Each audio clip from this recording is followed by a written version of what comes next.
오늘은 어린이 주일입니다.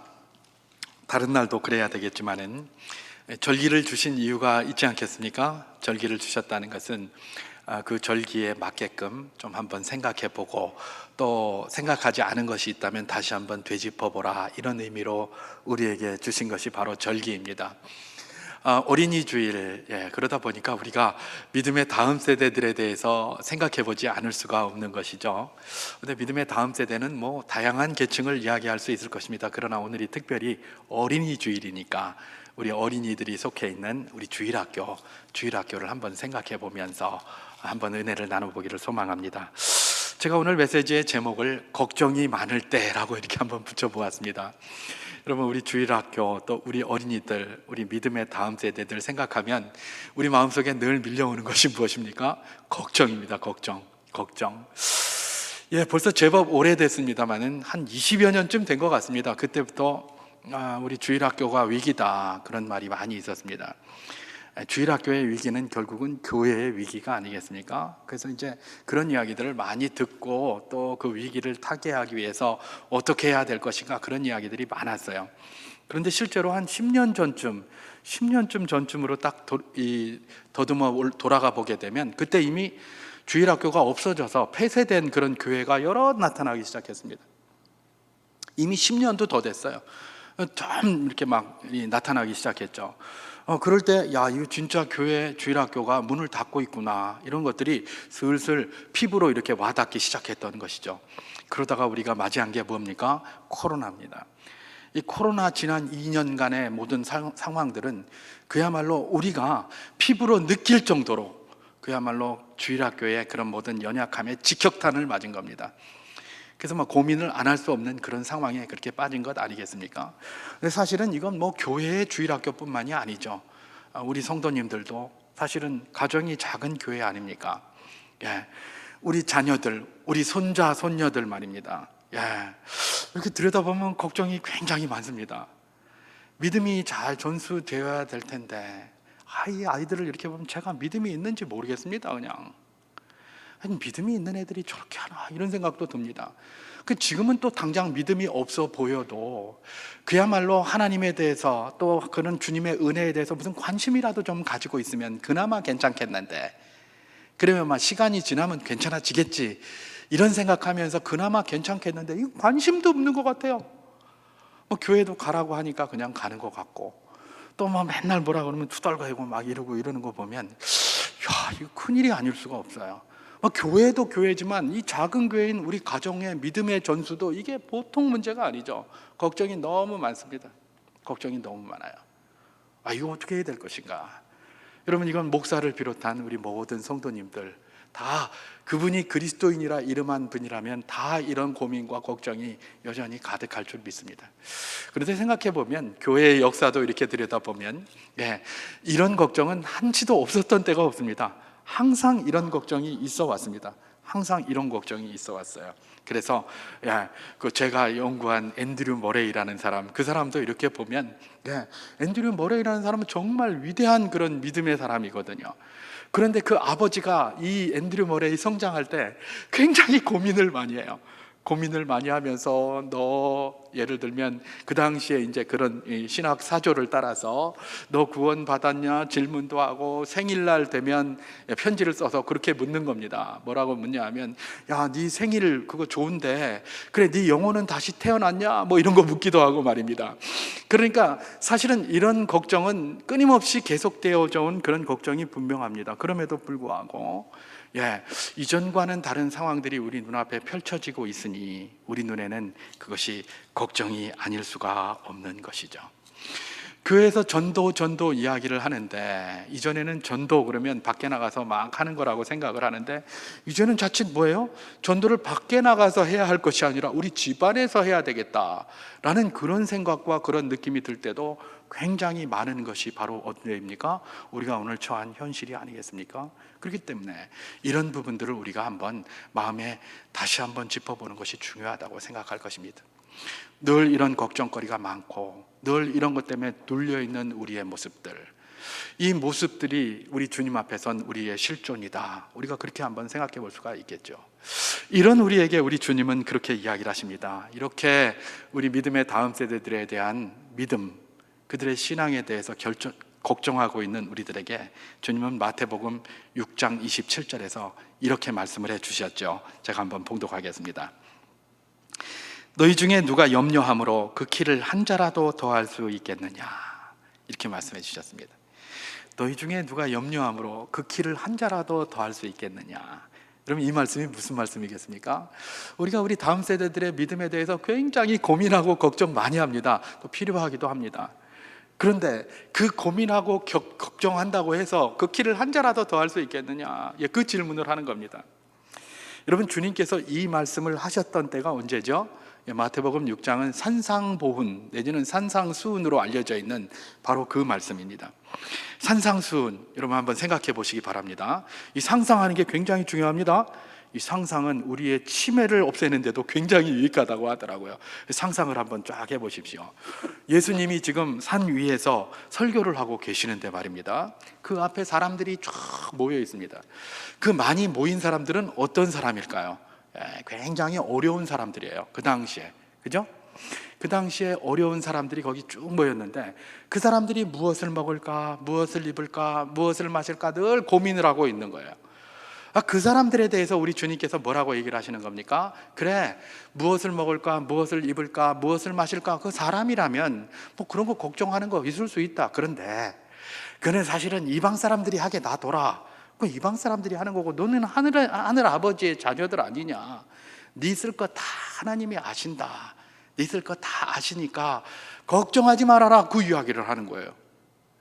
여러분, 여기서 무엇을 먹을까, 무엇을 마실까, 무엇을 입을까, 여러분, 이 사람들이 뭐 먹을 게 많아서 요즘처럼 뭐 맛집 찾아서 무엇을 먹을까, 무엇을 마실까 이런 거 아닙니다. 요즘은 요즘도 무엇을 먹을까, 무엇을 마실까 많이 하죠. 어디 가면 좀 맛있는 게 있을까, 오늘 점심 때는 뭘 먹을까, 오늘 뭘 마실까, 이런 게 아닙니다. 이 사람들은 한 끼 떼거리가 없는 거예요. 내가 내일 당장 되면 먹을 게 하나도 없어요. 무슨 돈도 없어요. 제가 지난 새벽에 했군요. 뭐 이런데 먹을 것도 없고 그래가지고 그야말로 하루 벌어가지고 하루 먹고, 그것도 일자리 없으면 그냥 뭐 아무것도 먹을 게 없는 그런 상황들에 있는 사람들이 누굽니까? 바로 이 사람들이군요. 이 사람들. 근데 그 사람들에게 다 대고 지금 뭐라고 주님께서 말씀하십니까? 무엇 먹을까, 무엇 마실까, 무엇 입을까 염려하지 말라는 거예요. 그 네 하늘 아버지가 다 안다, 다 안다. 그럼 염려하지 마라. 이렇게 하면서 오히려 그런 걱정이 생길 때에 염려도 되겠지만 염려만 하지 말고 뭘 하라고 이야기를 하십니까? 마태복음 6장 33절 제가 한번 봉독해 보도록 하겠습니다. 마태복음 6장 33절입니다. 그런즉 너희는 먼저 그의 나라와 그의 의를 구하라. 그리하면 이 모든 것을 너희에게 더하시리라. 이렇게 말씀하셨습니다. 다시 말해서 무엇을 먹을까, 무엇을 입을까, 무엇을 마실까, 이게 우리가 늘 상존하여 걱정하고 살아가는 것입니다. 그런데 그걸 늘 걱정하고 살지 않을 수 없지만 그런 걱정만 하고 산다면 그건 이방 사람들과 다를 것이 없다. 너희는 하늘 아버지의 백성들이 아니냐. 그러니까 그렇게 걱정이 될 때, 걱정 안 될 수 없지만 걱정될 때 먼저 기도하라. 이러지. 기도를 할 때에 무엇 가지고 기도하라? 다른 것도 걱정이 되겠지만 먼저 기도할 게 있는데 그게 뭐예요? 하나님의 나라와 그의 의를 가지고 기도하라. 그가 주신 사명을 가지고 기도하라. 이런 걸 말씀하시는 거예요. 우리가 무엇을 먹어야 할지, 무엇을 입어야 할지, 무엇을 마셔야 할지 하나님 다 아신다는 거예요. 제가 이전에 저희 아버지 말씀 한번 드렸었죠. 우리 아버지가 그때 신자도 아니었는데 완전히 이런 하나님의 섭리 가운데 사는 분이었어요. 저한테 어린 아들 하나 뚝 앉혀놓고 늘 하는 말이 무슨 말씀이신 줄 아세요? 그때 우리가 찢어지게 가난했거든요. 그야말로 하루 먹을 이게 음식도 제대로 없을 때도 많이 있었어요. 그래서 뭐 쌀 한 푸대 갖다 놓으면 그게 그렇게 뿌듯한지, 쌀이 어디 있습니까? 전부 깡보리 쌀이죠. 근데 그렇게 뿌듯했어요. 그런 아들을 뚝 앉혀놓고 우리 아버지가 저한테 뭐라고 얘기하냐면, 야 이놈아, 아가리가 생겼으면 먹게 마련이고 어깨가 생겼으면 걸들이게 마련이야, 이랬어요. 이게 무슨 말입니까? 아가리가 생겼으면 먹게 마련이고 입이 있으면 먹게 마련이라는 겁니다. 어깨가 생겼으면 걸들이게 마련이야. 어깨가 있으면 입을 거다, 이런 얘기입니다. 그러니까 먹을 거 입을 거 그런 거 크게 걱정하지 말라는 겁니다. 야 이놈아, 아가리가 생겼으면 먹게 마련이고 어깨가 생겼으면 걸들이게 마련이야. 왜 이런 거? 이게 주님께서 말씀하시는 게 그거예요. 그거 다 하나님의 손에 있는 것이죠. 우리 아버지 그때 뭐 신자도 아니었고 교회도 안 다녔어요. 그런데 그런 이야기를 하시는 거예요. 참 지혜가 남다르다. 제가 신앙생활을 하면서 참 우리 아버지 지혜가 남달랐다, 그런 생각이 들어요. 예, 우리 주님께서는 걱정 여전히 우리가 하고 살아가지만 그거 가지고 너무 걱정하지 말고 그 주님께 맡기고, 오히려 걱정이 될 때는 뭘 하라? 더욱더 기도하라는 겁니다. 기도할 때 먼저 프로토스, 먼저 할 것이 있나니 하나님의 의와 그의 나라와 그가 주신 사명을 가지고 기도하라. 그러면 이 모든 것들, 네가 걱정하는 모든 것들을 뭐한다? 너에게 더하시겠다, 그 약속을 해주시는 것입니다. 여러분, 이거 우리가 솔로몬의 기도에서 잘 알죠? 그죠? 솔로몬이 성전을 다 짓고 나서 하나님 앞에 딱 드렸습니다. 그러니까 하나님이 너무 기뻐서 솔로몬아, 네가 원하는 거 하나 해주면, 이야기하면 내가 들어줄게, 딱 그랬어요. 그 뒤 솔로몬이 뭘 원합니까? 하나님, 주께서 제게 왕으로 삼으셨습니다. 이 많은 백성들을 저에게 맡겼고 제가 재판장으로 이 백성들을 판단하고 다스려야 되는데 제 지혜가 부족합니다. 지혜를 주십시오. 그렇게 기도했어요. 그랬더니 하나님이 얼마나 기쁘셨는지, 그죠? 야 솔로몬아, 네가 다른 사람들처럼 부를 구하는 것도 아니고 목숨이 길게 살게 하다는 술을 구하는 것도 아니고 내가 내게 주신 왕으로서의 사명을 감당하기 위하여 지혜를 달라고 하는구나. 오케이, 내가 지혜 줄게. 그리고 지혜만 준 게 아니라 내가 네가 구하지 않은 부도 주고 수도 주겠다, 그렇게 했어요. 여러분, 우리 주님께서 마태복음 6장 33절에서 인용하여 말씀하신 그것은 그냥 땅에서 솟아난 게 아니고 하늘에서 떨어진 게 아닙니다. 이미 솔로몬에게 약속하셨던 하나님의 그 약속을 그대로 신약시대에 신약 백성들에게 그대로 이야기하신 거예요. 너희는 먼저 그의 나라와 의를 구하라. 그리하면 내게 필요한 모든 것 내가 채워줄게. 그렇게 하신 것이에요. 여러분, 우리가 걱정이 많습니다. 우리 다음 세대들의 믿음에 대하여 우리 주님은 뭐라고 얘기를 하십니까? 네가 걱정한다고 한 키나 한 자라도 더 되는 게 아니다. 그런 거 걱정될 때마다 뭘 하라는 겁니까? 기도하라는 겁니다. 그 걱정거리를 붙들고 기도하라는 겁니다. 여러분, 제가 이런 말 하니까 아이고 뭐 늘 걱정하고 기도하고 있는데 뭐 잘 안 되네, 이런 생각 드십니까? 아닙니다. 날마다 기도해야 됩니다. 여러분, 우리가 솔직히 우리 마음에 손을 한번 딱 얹고 우리 자녀들의 믿음을 위해서 날마다 기도하고 있습니까? 이런 거 한번 쭉 해보면, 또 우리 손주들의 믿음을 위해서 날마다 기도하고 있습니까? 이 마음에 손을 얹고 이렇게 생각을 해보면 잘 안 하는 것 같아요. 제가 왜 잘 알겠습니까? 제가 그러거든요. 목사가 그러거든요. 그럼 제가 여러분보다 더 믿음이 없으니까 그분들 뭐 성급한 일반화를 시키는 것 같지만 일반적으로 그래요. 그죠? 그 잘 안 해요. 가끔 가다가 도전이 받거나 생각이 나면 하지 잘 안 하거든요. 그런데 걱정은 많이 하거든요. 얘들이 믿음 생활 이렇게 하면 안 될 것 같은데 걱정은 되게 합니다. 그 걱정할 때 주님 뭐라고 얘기를 하십니까? 기도하라, 이렇게 얘기를 합니다. 그리고 걱정이 많이 몰려올 때 주님은 우리에게 뭘 하라고 하십니까? 기도하면서 동시에 주께서 주시는 말씀으로 위로를 얻으라고도 이야기를 하십니다. 여러분, 저는 걱정이 많이 될 때마다 이 말씀을 늘 기억합니다. 어떤 말씀이냐면 제가 아까 예배 부름 때에 이렇게 이 말씀으로 선포했던 그 말씀인데요, 이사야서 6장 13절 말씀입니다. 이사야서 6장 13절 중에 특별히 가운데 있는 말씀입니다. 가운데 있는 말씀이 뭡니까? 제가 이사야서 6장 13절 앞에 있으니까 아예 다 읽겠습니다. 그 중에 10분의 1이 아직 남아있을지라도 이것도 황폐하게 될 것이나 밤나무와 상수리나무가 뱀을 당하여도 그 구루터기는 남아있는 것 같이 거룩한 씨가 이 땅에 구루터기니라 하시더라. 아멘. 여러분, 이 말씀이 언제 나온 거냐면 우시야 왕이 죽던 해에 바벨론 포로로 잡혀가기 한 150년쯤 전의 일입니다. 우시야 왕이 죽던 해에 이 선지자 이사야가 성전에 들어갔다가 하나님의 영광을 본 겁니다. 그리고 하나님께서 앞으로 하실 일에 대한 그런 선포를 들은 거예요. 그게 뭐냐면 한 150년쯤 후에 있을 일인데, 너희들이 나중에 다 바벨론의 포로로 잡혀가게 될 텐데 10분의 1도 남지 않고 다 황폐되게 될 것이다. 여러분, 여기서 10분의 1이 왜 강조가 됩니까? 항상 10분의 1은 하나님의 것이라고 이야기를 하셨는데 그것까지도 다 황폐하게 된다는 겁니다. 그것까지도. 그러면 이제 완전 싸그리 다 없애겠다 이런 말 아닙니까? 싸그리 다 없어질 것이다 이런 이야기를 하는 겁니다. 그런데 없어질 것인데, 근데 그 뒤에가 아직 남아있는 게 있습니다. 뭡니까? 그게 없어질 것 같은데 밤나무와 상수리나무가 배임을 당하여도 그 구루터기는 남아있는 것 같이 거룩한 씨가 이 땅의 구루터기니라. 그 구루터기가 남아있는 것 같이 거룩한 씨들을 내가 남겨두겠다. 그들이 이 땅의 그루터기가 되어 다시 하나님의 나라를 세우고 다시 하나님의 영광을 세워가게 될 것이다. 그 이야기를 하시는 것이죠. 저도 걱정이 많습니다. 막 걱정 많이 하니까 그냥 머리가 늘 빠지잖아요. 이렇게, 그죠?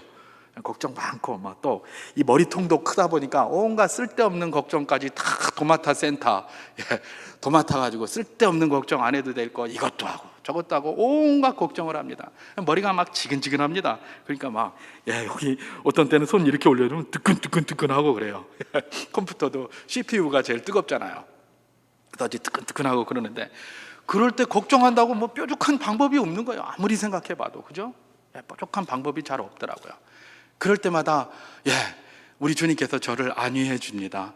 더 이상 걱정하다가 이 CPU가 다 탈까봐 뭐라고 주시는 겁니까? 바로 이 이사야서 6장 13절 말씀을 주십니다. 밤나무와 상수리나무가 배임을 당하여도 그 구루터기가 남아있는 것처럼 거룩한 씨가 이 땅의 구루터기니라. 네가 걱정하고 있느냐?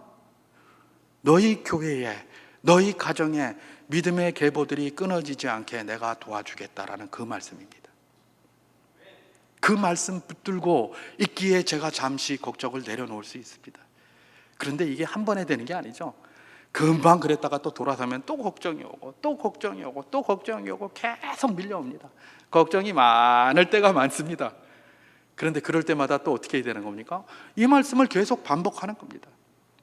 이 말씀 들을 때는 그 힘이 났다가 또 금방 또 시끄러지거든요. 그러면 또 하고 계속해서 그렇게 하는 겁니다. 언제까지요? 주님이 저를 부르실 때까지 그렇게 하는 거예요. 그게 신앙의 삶이에요. 여전히 오늘 우리도 마찬가지예요. 이런 위로의 말씀으로 날마다 우리를 위로해야 합니다. 그래야 우리 마음이 강팍해지지 않고 걱정에 내리눌리지 않아요. 주님께서 이런 말씀을 주신 이 약속의 말씀을 붙드는 겁니다. 그리고 기도하는 겁니다.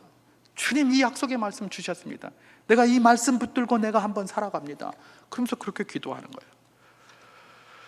여러분, 이 말씀들, 이런 위로의 말씀들이 우리에게 굉장히 필요한데, 제가 특별히 오늘 본문의 말씀, 로마서 마지막 부분, 마지막은 아닌데 여기까지 하고 제가 창세기로 넘어갔다가 다시 로마서 9장으로 가려고 해서 마지막 부분이라고 말씀을 드렸습니다마는, 8장 마지막 부분을 이렇게 묵상을 하면서 이사야서에서 받았던 그 위로와 이 위로보다 더 큰 은혜의 위로를 또 받을 수가 있었습니다. 그래서 여러분들께 오늘 잠시 그걸 가지고 함께 은혜를 나누려고 이렇게 펼친 것인데요.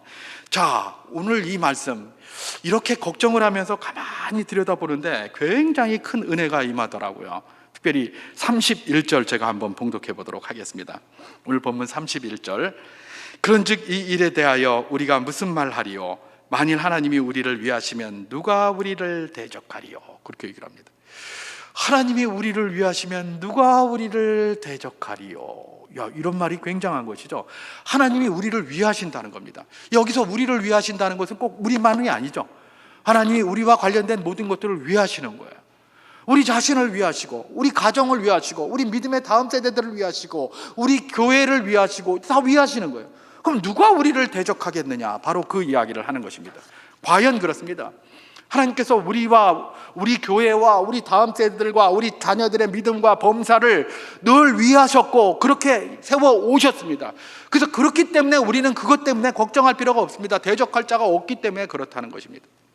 도대체 하나님이 어떻게 우리를 위하셨다고 이야기를 합니까? 오늘 본문에 보면 그 위하신 방법을 잘 기록하고 있는데요, 32절을 제가 한번 봉독해 보도록 하겠습니다.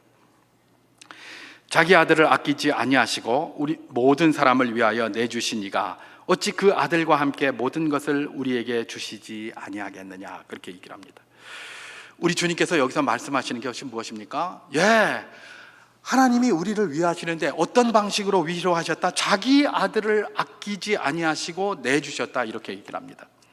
여러분, 자기 아들을 아끼지 아니하시고 내주셨다.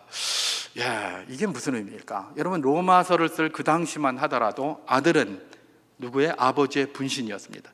그럼 아들을 내줬다는 건 뭐예요? 아버지 자기를 내줬다는 거예요. 그러니까 내 모든 것들을 다 줬다, 이런 말이에요. 내 모든 것들을 다 내주신 이가 뭘 내주지 않겠느냐, 그런 이야기입니다. 그렇지 않겠습니까?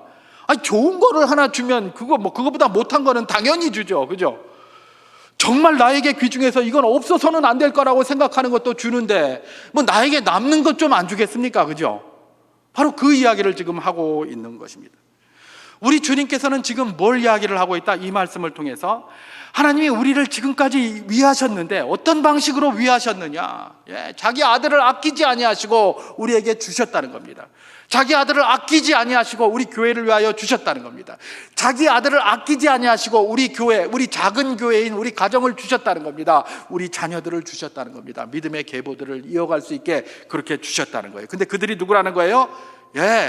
우리 주님께서, 우리 하나님께서 자기 아들을 아끼지 아니하시고 위하여 주신 그런 존재들이라는 것입니다. 그러니까 너무 염려하지 말라는 겁니다. 우리 다음 세대를 누가 키우시겠다는 겁니까? 자기 아들을 아끼지 아니하시고 주신 그 하나님께서 키우시겠다는 겁니다. 그러니까 아까 말씀드린 것처럼 기도하라, 그렇게 걱정될 때마다 기도하라, 그 이야기를 하고 계시는 것이죠. 하나님께서 또 우리를 어떻게 위하셨다고 이야기를 합니까? 33절에서 34절을 제가 봉독하겠습니다. 누가 능히 하나님께서 택하신 자들을 고발하리요? 의롭다 하신 이는 하나님이시니 누가 정죄하리요? 죽으실 뿐 아니라 다시 살아나는 이는 그리스도 예수시니 그는 하나님 우편에 계신 자요 우리를 위하여 간구하시는 자신이라, 그렇게 기록합니다. 여기서 뭐예요? 주님께서 우리가 걱정하는 우리 다음 세대를 이미 택하시고 그들을 의롭다고 칭하셨다, 그 이야기를 하고 있습니다. 그러니까 그 누구도 정죄할 수 없다, 그렇게 얘기를 합니다. 여러분, 고발하고 정죄하는 실체가 누구입니까? 바로 사탄입니다. 사탄이에요. 사탄이 늘 우리 마음속에 고발을 하고 정죄를 합니다. 사탄이 우리에게 어떻게 정죄를 합니까? 네 자녀들 봐라, 네 다음 세대들 봐라, 저래가지고 저 교회 되겠나? 내 집안의 신앙의 계보가 이어지겠나? 라고 하면서 사탄이 계속 우리에게 그렇게 정죄하고 고발합니다. 정죄하고 고발해요. 그리고 사탄은 우리 다음 세대들 스스로에게도 그렇게 고발을 합니다. 정죄를 합니다. 너는 정녕 네 자신을 알라, 네 꼬라지를 알라, 네가 그 하는 것이 그게 믿음의 사람으로 바른 거냐? 네 자신을 알라. 계속해서 우리 다음 세대들에게도 그렇게 계속해서 정죄합니다. 계속해서 고발합니다. 흔히 그런 말 합니다. 아이고 그거야 내가 걱정하는 건데 무슨 사탄이 나에게 무슨 유혹을 해? 사탄이 나에게 자꾸 그렇게 유혹한다고 하는데 나는 내가 생각하는 건데. 여러분, 그렇게 생각하십니까? 그렇게 생각하십니까? 천만의 오산입니다. 지금도 사탄은 우리 마음과 우리 생각을 늘 이런저런 모양으로 그렇게 유혹을 합니다. 근데 너무나 자연스러우니까 우리가 그거 잘 모르는 거예요. 그런데 말입니다, 너무 자연스럽기 때문에 모르는 그것을 지금 하고 있다니까요. 하나님의 역사도 마찬가지예요. 너무나 자연스러워서 우리가 잘 몰라서 과연 하나님이 계신가 이렇게 생각을 해요. 그런데 하나님이 늘 함께 하신다니까요. 믿습니까? 임마누엘 믿습니까? 우리가 알지 못하게, 느끼지 못하게 그런 식으로 그게 섭리예요. 사탄도 역시 그렇게 해요. 그리고 사탄은 자기를 드러내고 싶지 않아 해요. 그래서 요즘 과학주의에서 늘 이야기하는 게 어디 있습니까? 귀신이 어딨냐, 그런 얘기잖아요. 그죠? 그런데 이 귀신이 어딨냐 이런 얘기를 그냥 우리 어른들이 아주 쉽게 하죠. 그죠? 아이들이 와서 귀신 때문에 무서워, 그러면 뭐라고 얘기하면 귀신이 어딨어? 그냥 하지 말지, 이래요. 이건 누가 제일 좋아하는 소리일까요? 하나님이 좋아하는 소리일까요? 사탄이 좋아하는 소리일까요? 사탄이 좋아하는 소리예요. 아니, 성경에 귀신이 있다고 이야기를 하는데 왜 귀신 없다고 얘기하는지. 귀신이 없다는 소리를 제일 좋아하는 자가 누굽니까? 사탄이에요. 자기는 없는 것처럼 슬쩍 감추고, 이 존재하지 않는 것처럼 슬쩍 감추고 있어요. 여러분, 이 과학주의 세상에서 왜 사탄이 모든 것들을 지배합니까? 귀신은 없거든요. 없는 것이니까 말입니다. 우리 저런데 영화 같은 거 보면 말입니다, 사람인데 그 사람이 죽은 것 같이 해서 완전히 모든 적을 말소시켜 놨어요. 그럼 이 사람은 모든 범죄를 저지르고 다녀도 잡히지를 않아요. 그렇잖아요. 똑같은 거예요. 자꾸 이 과학주의 세상은 귀신이 어딨노? 그런 게 어딨노? 이렇게 하면서 그런 세계가 없는 것처럼 이해하게 만들어요. 그래 놓고 마음대로 활개를 치고 다니는 거예요. 마음대로. 그러나 사탄이 계속해서 그렇게 정죄를 하고 고소를 합니다. 우리에게, 우리 자녀들을 보면서 네 자녀들을 봐라, 저게 무슨 믿음이 있노? 저거 가지고 뭐 믿음의 계보가 이어져? 천만의 말씀. 걱정하게 만들어요. 그래서 우리가 지금도 걱정해요. 그리고 우리 자녀들 스스로에게는 어떻게 한다고요? 네 꼬라지를 알라, 네 그러고도 하나님 백성이가, 네 그래가지고 그런 말 할 수 있나 하면서 계속해서 정죄하고 다녀요. 네. 사탄은 심지어 하나님께도 고발하고 정죄를 해요. 그 내용이 어디 나옵니까? 욥기에 나오잖아요. 욥기에. 그죠? 하나님의 백성이라면서 저게 뭡니까? 저게 하나님의 백성입니까? 저게 하나님의 백성이면 나도 하겠다. 예, 이래가면서 말입니다. 그렇게 한다니까요.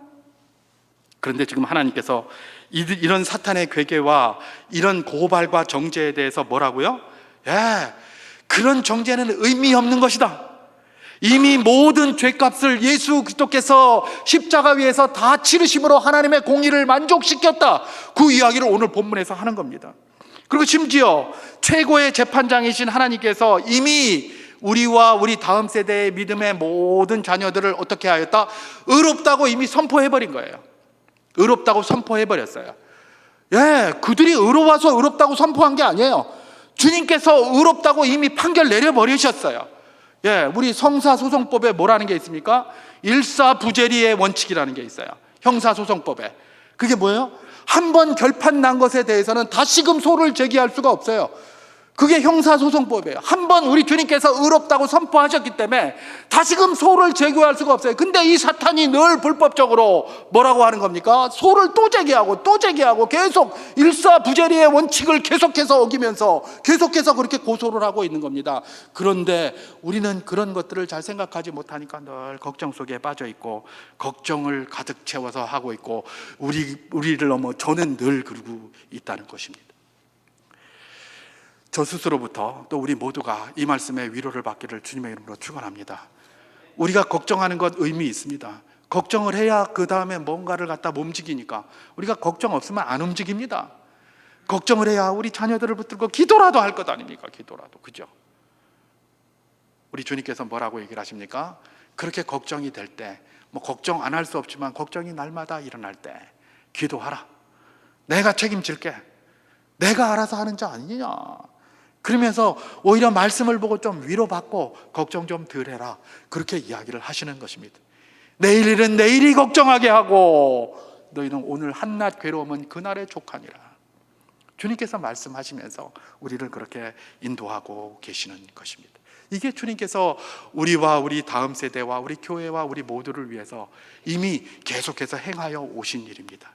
그리고 지금도 여전히 하고 계시는 게 있죠. 그게 뭡니까? 34절입니다. 이거 하나만 더 살펴봅니다. 누가 정죄하리요? 죽으실 뿐 아니라 다시 살아나신 이는 그리스도 예수시니 그는 하나님 우편에 계신 자요 우리를 위하여 간구하시는 자시니라. 그렇게 얘기를 합니다. 지금도 주님께서 우리를 하나님 우편에서 우리와 우리 다음 세대들의 믿음과 삶을 위해서 간구하고 계신다는 거예요. 중보하고 계신다는 거예요. 이야, 이거 대단한 것 아닙니까? 사도 바울은 골로새서 1장 24절에서 이렇게 말씀했습니다. 나는 이제 너희를 위하여 받는 괴로움을 기뻐하고 그리스도의 남은 고난을 그의 몸된 교회를 위하여 내 육체에 채우노라 이랬습니다. 여러분, 제가 몇 번 이 부분을 말씀을 드렸었는데 여기서 그리스도의 남은 고난이 뭐라고 그랬죠? 지금도 교회가 받는 고난이라고 그랬어요. 지금도 교회가 받는 고난, 지금도 그리스도인들이 받는 고난을 이야기를 해요. 그 고난은 뭐겠습니까? 다양하겠죠. 우리가 지금 고난을 이야기하고 있습니다. 우리 다음 세대들의 믿음에 걱정이 많아요. 이게 고난이에요. 우리가 받는 고난이에요. 또 교회가 이렇게 돼서 교회가 이게 제대로 운영될 것인가, 이거 다 고난이에요. 여러분, 우리가 이런 거 걱정하고 걱정이 많잖아요. 근데 이게 제일 걱정이 많으신 분이 누구라고요? 우리 주님이라는 거예요. 우리 주님. 지금도 고난받고 있다는 거예요. 우리가 걱정하고 있습니까? 그게 주님의 고난이에요. 걱정하면 할수록 주님께 고난을 입히는 거예요. 바로 그거예요. 이 고난을 가지시고 지금도 이걸 애통해 하시면서 계속해서 중보하고 계시는 분이 누구시다? 우리 주님이시다, 이런 이야기입니다.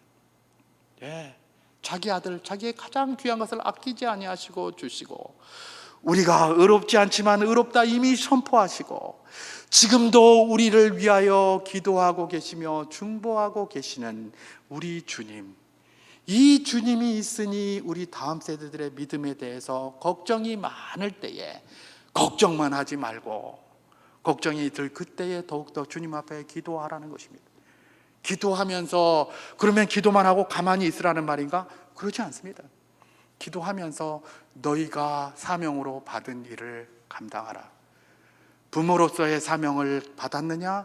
부모로서의 사명을 감당하고, 교사로서의 사명을 받았느냐? 교사로서의 사명을 감당하고, 목사로서의 사명을 받았느냐? 목사로서의 사명을 감당하라는 것입니다. 우리 믿음의 다음 세대들을 위해서. 그러면 그 사명은 뭔가? 우리가 받은 사명은 다양할 것입니다. 그런데 다양한 것 가운데 저는 고린도전서 3장 6절에서 8절까지 말씀을 가지고 그것만 잠깐 살펴보고 마치도록 하겠습니다. 제가 한번 우리가 감당해야 될 사명으로 오늘 이 어린이 주일에 주님께서 도전하시는 고린도전서 3장 6절과 8절을 제가 한번 봉독해 보도록 하겠습니다.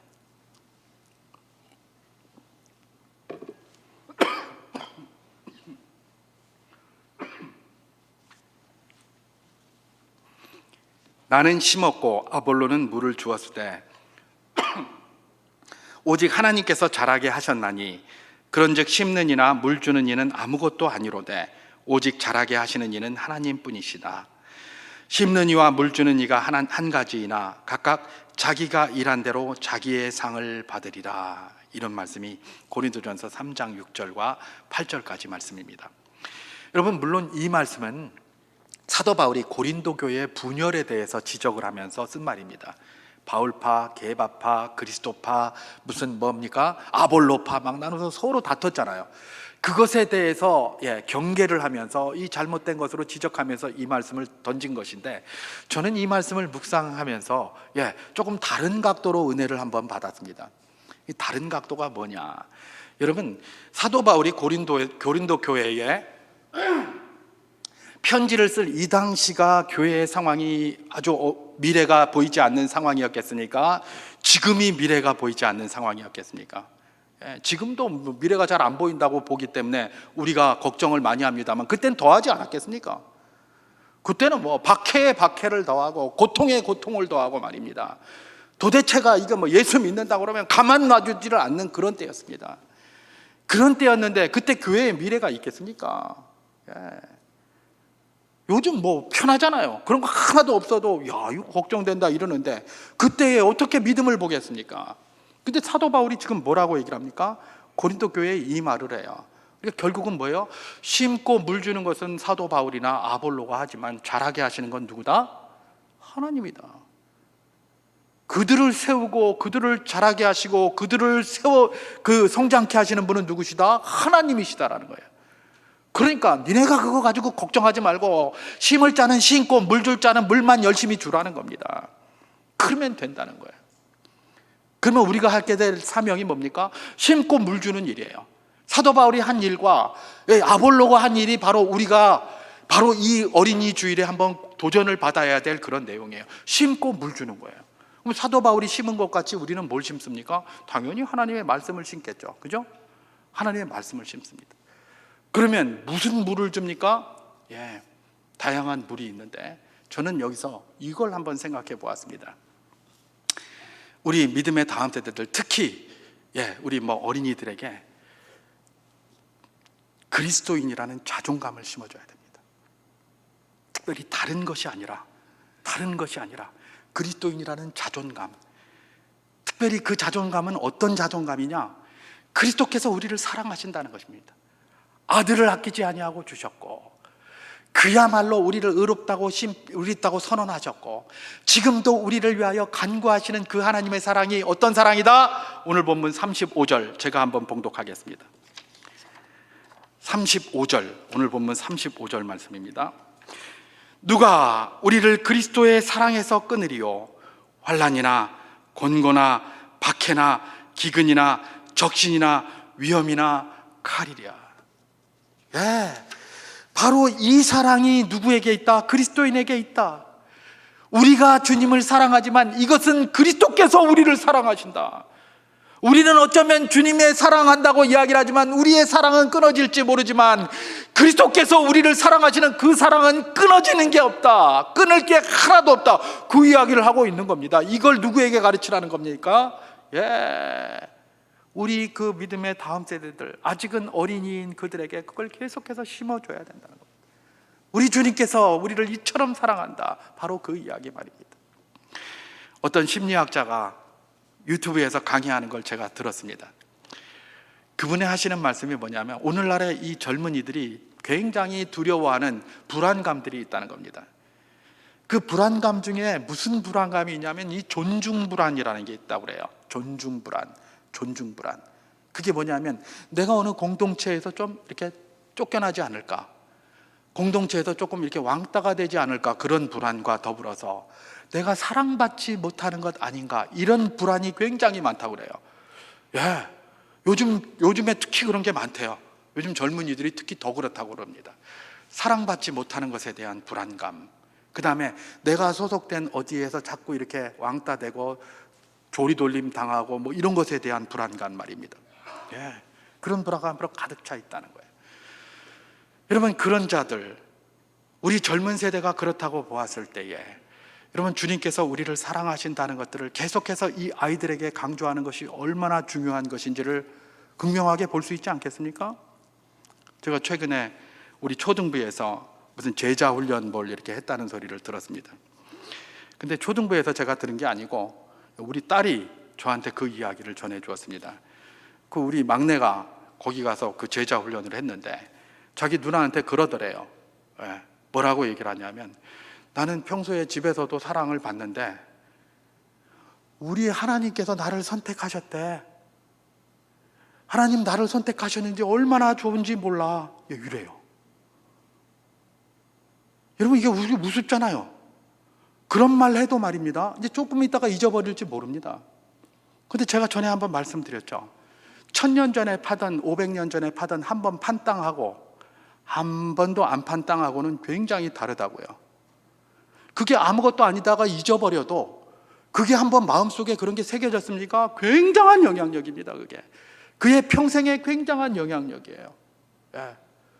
여러분, 우리는 들어도 우리 주님께서 우리를 선택하셨다 이런 말 듣는 게 늘 듣다 보니까 그 말이 그 말 같고 별로 감동이 없어요. 근데 이런 애들은 그걸 들은 게 이제 깨달아진 거예요. 아마 계속해서 그런 말을 듣다 보면 자기들 잊어먹을 겁니다. 그런데 이렇게 한번 땅을 팠습니까? 그 마음에 그 기경이 한번 일어났습니까? 그의 평생에 굉장한 영향을 미칠 것입니다. 여러분, 제가 지금 무슨 말을 하는 겁니까? 우리 어른들은 막 그냥 이런저런 저기로다가 다 판단이 가능하지만 그 아이들은 뭐예요? 자꾸 이런 걸 심어줘야 되는 겁니다. 자꾸 너 뭐 구원 받았냐 이런 거 묻는 게 아니라, 너는 구원 받은 자다. 자꾸 이런 게 아니라 너는 선택받은 자다 하면서 자꾸 키워줘야 돼요. 그리고 그리스도인으로서의 자존감을 자꾸 세워줘야 돼요. 그래서 교회 다니는 것에 대해서 자긍심을 가져게 만들어줘야 돼요. 언제부턴가 교회 이전에는 보면 굉장히 교회 다니는 것에 대해서 자부심이 많았잖아요. 그죠? 근데 언제부턴가 그게 자꾸 희미해지기 시작했어요. 교회의 개혁이다 이런 이야기를 하면서 말입니다, 우리 스스로 우리 얼굴에다가 침을 막 뱉기 시작했습니다.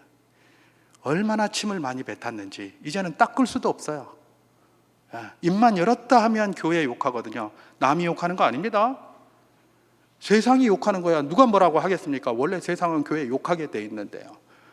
교회가 스스로 교회에 대해서 욕하고, 목사가 스스로 교회를 욕하고 막 그래요.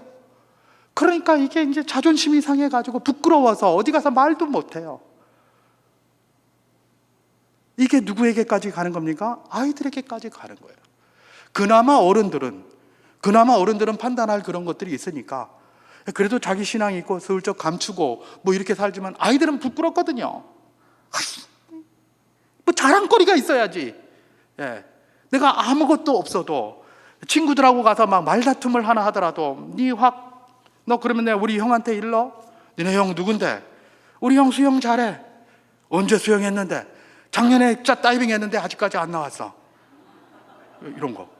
이거 우스개 그거 코미디 있잖아요. 예. 하다못해 이거 아무것도 아닌 거라도 우리 형이 이렇게 잘났다, 나는 그 사람이 우리 형이다, 이거 아니에요. 근데 스스로 막 깔아먹어가지고 말입니다. 스스로 교회 욕하고 스스로 교회 막 비방하고 이래가지고 교회 다닌다는 자체를 쪽팔리게 만들어놨어요. 쪽팔리게 만들어놨어요. 그러니 아이들이 뭘 저기 하겠습니까? 예. 초등부에 가서 막 상장 하나 뜩 받았어? 그 끝이에요. 야, 받았냐? 야, 잘하네. 학교에서 그냥 100점 맞았다 그러면 난리가 나는데, 예. 초등부에 가서 상장 받아온 거는 별로 그냥 막 관심이 없어요. 예. 그러면 아이들이 뭘 할까요? 이게 별로 아니구나, 그렇게 생각하지 않겠습니까? 어른들도 직분도, 이전에는 직분 하나 받으면 얼마나 감동했습니까? 근데 요즘에는 장로직을 받아도 별로 감동이 없는 것 같아요. 그죠? 집사직 이런 거 이거 때만 되면 다 주는 거 아니야? 그러다 보니까 서울에 저기 어떤 교회들은 집사 시험 본다고 그러더라고요. 시험 통과해야 집사직을 준다고 그러면서 그런 이야기도 나와요. 예. 스스로 나는 잡사야 이러고 다니는 걸 아주 그냥 자연스럽게 생각하는 그런 게 참 많잖아요. 여러분, 우리가 스스로 우리 자신을 돌아보기 위해서 우리가 그동안 그래 왔어요. 그건 좋아요. 근데 이제는 그만할 때가 됐어요. 이제는 격려할 때가 됐습니다. 이제는 위로할 때가 됐습니다. 우리 주님께서 내 백성을 위로하라라고 이야기하십니다. 위로할 때가 됐습니다. 지금은 잘하는 걸 칭찬할 때가 됐습니다. 자꾸 못하는 것, 잘하는 거 굉장히 많은데 못하는 것 들춰내서 우리 얼굴에 침 뱉는 일을 이제는 좀 그칠 때가 됐습니다. 교회가 희망입니다. 교회가 힘입니다. 하나님이 함께 하시고 하나님이 돕는 곳입니다. 세상에 어디 교회 같은 곳이 있습니까? 왜 이단들은 잘하고 있는데 우리는 이렇게 맨날 서로 얼굴에 침 뱉으면서 이래가지고 스스로 자멸하고 있는지 말입니다. 그 알량한 개혁이라는 미명하에 말입니다. 우리 특별히 교회 학교의 다음 우리 자녀들, 제가 우리 교역자들한테 이야기했습니다. 요새는 묵상할 때마다 제가 그게 막 떠올라요. 그래서 이야기를 했습니다. 절대로 아이들에게 희망만 심어줘라. 좋은 것만 얘기해라. 신앙의 유익점, 내가 그리스도인이기 때문에 기쁜 것만 이야기해라. 야, 그까짓 거 이야기한다고 해서 무슨 소용이 있나? 제 이야기하고 마치겠습니다. 전에도 제가 한번 말씀드렸습니다. 여러분, 제가 찢어지게 가난했다고 그랬죠? 가진 거 하나도 없어가지고요, 굉장히 힘들었어요. 그래서 고등학교를 가도 돈도 한 푼도 안 내는 그런 데 이제 가게 됐어요. 그런데 그 전에는 신발이고 뭐고 옷 이런 거 하면 그냥 쪽팔려가지고 그냥 이러고 다니고, 서울에서 지하철 뜩 타면 사람들이 다 내 신발만 보는 것 같고, 그런 자존감이 낮아가지고 앉을 의자가 그냥 거기 좌석이 즐비하게 있는데도 거기 못 앉고 구석에서 이러고 서가지고 이러고 신발 안 보이게 하려고. 왜냐하면 까만 그 운동화였는데 이게 하도 오래 신어가지고 너덜너덜에다가 까만 물 다 빠져가지고 흰 게 검은 건지, 검은 게 흰 게 된 건지, 흰 게 검게 된 건지 모르게 그런 거 신고 있으니까 말입니다. 얼마나 자존심 상합니까? 자존심이 상하는 게 아니라 자존감이 떨어집니까? 그래서 숨어서 늘 이러고 다녔어요. 근데 제가 고등학교 갔어요. 거기에서 그 고등학생들이 서로를 그렇게 격려하는 거예요. 우리는 금오인이다. 금오인은 그렇게 하지 않는다. 금오인은 그렇게 하지 않는다. 제가 군대 갔습니다. 군대 갔더니 저희 중대장이 계속해서 그러는 겁니다. 이렇게 좀 짜웅하라고. 짜웅이 뭔지 모르시죠? 군대 용어인데 와이로 좀 쓰라는 겁니다. 이렇게 그 면세품 카드 이런 거 있었는데 하사관한테 그런 거 나왔거든요. 그런 것 좀 갖다 내라는 겁니다. 그래서 좀 이렇게 해서. 근데 제가 그랬습니다. 나는 그런 거 받지도 않고 주지도 않는다. 금오인은 짜웅하지 않는다. 아주 우습지 않습니까? 무슨 파리대왕도 아니고 말입니다. 이제 고등학생들이 말입니다. 예. 그러나 금오인이라는 그 자부심이 말입니다, 나의 평생을 이끌어 갔습니다. 내가 그것이 나중에 가서 참 어린아이들이 참 우습다라고 생각한 건 아주 후의 일입니다. 아주 후의 일. 아주 후의 일이에요. 여러분, 자부심, 자존감이 높여지는 것, 제가 직접 경험한 겁니다. 이 시대에 자꾸 제가 기도할 때마다 이 생각이 일어나는 것은 하나님이 주시는 마음이라고 생각합니다. 우리 믿음의 다음 세대들, 제발 그리스도인 것 대해서 좀 자긍심 가질 수 있도록, 자존감 가질 수 있도록 많이 말해 주십시오. 그게 아볼로가 물 주는 겁니다. 귀에 딱 씌가지도록. 교회에서 칭찬받았다 그러면 칭찬해 주십시오. 더 많이 해주시고 피자 사주시고 햄버거 사주시고 그렇게 하세요. 그렇게 하시면 우리 아이들이 신앙생활이라는 것에 대해서 막연하게나마 이건 좋은 거구나 이렇게 생각하는 겁니다. 제가 다음에 무슨 교사주일에 이야기할지 모르겠습니다만은, 이전에 이름은 개혁자의 입장에서 별로 좋지는 않습니다만은, 김홍도, 김국도, 그다음에 누구죠? 김선도, 이 삼형제에 대한 거 많이 들었죠? 김홍도, 김국도, 김선도, 이분들이 무슨 감리교회 하여튼 무슨 감독하고 제법, 근데 부패하다고 막 굉장히 욕은 많이 먹었는데, 이분들이 어떻게 했다고요? 자기 엄마가 평소에 되게 가난해가지고 먹을 것도 없는데 맨날 먹을 거 가져오면 가운데 토막, 고기 생선 한 마리 가져오면 가운데 토막 딱 잘라서 목사님 갖다 주고 와라 그러면서 자기 아들들 시켰다는 거 아니에요. 그러니까 아들들이 그거 들고 가면서 뭐라고 그랬다고요? 맨날 대가리만 먹고 나도 이 몸통 좀 먹었으면 좋겠는데 맨날 목사님 갖다 주라고 그러고, 엄마가 갖다 줘도 돼요. 그런데 그렇게 한 거예요. 그러니까 나도 목사가 돼가지고 몸통을 먹어야 되겠다 이랬다는 거예요. 이거 제 말이 아니라 자기들이 한 거 읽은 거예요. 그래서 그 세 아들이 다 목사가 돼가지고 그래도 감리교회 상당한 그런 입지로다가 그렇게 세워가는데 아주 혁혁한 공을 세운 거예요. 그러니까 막 목사가 돼야지 이런 거였어요. 제가 처음에 신앙생활을 할 때만 해도 부흥회했다면 부흥 강사들이 와가지고 목사다 이래가면서 목사가 되는 거를 굉장히 떠받치고 막 그랬어요. 그때 교회가 부흥했어요. 근데 지금 목사 되겠다는 사람 잘 없습니다, 요새. 그죠? 우리 교회 제가 지금 12년 됐는데 우리 교회에서 목사 되겠다는 사람 한 명도 안 나와요. 제가 얼마나 목회를 못했으면. 우리 아들도 목사가 된다고 하더니 갑자기 안 하겠다고 하더라고요. 이런 피눈물 나는 이야기들이죠. 피눈물 나는 이야기들입니다. 왜 그럴까요?